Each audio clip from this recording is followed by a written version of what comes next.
Welcome to the Slop Farm. Enjoy the video. You start by preparing both devices. Make sure your MacBook runs Big Sur or newer so the Xbox app or browser streaming is supported. Once done, sign into your Microsoft account and open the Xbox app or a supported browser for cloud gaming.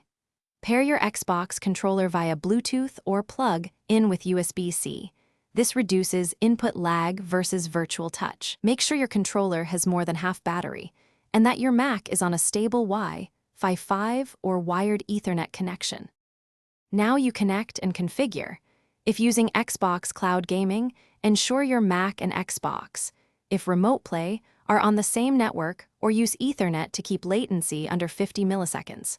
Once connected, allow the Xbox app microphone and controller permissions in Mac OS system preferences so inputs register correctly.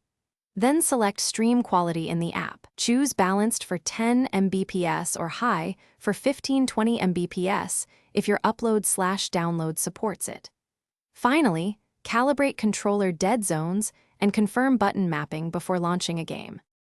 Launch the game and monitor performance.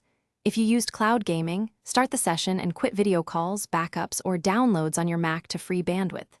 If you see stutter or input lag, lower the stream resolution, switch to a 5 GHz Wi-Fi band, or plug into wired Ethernet. These steps often fix jitter quickly.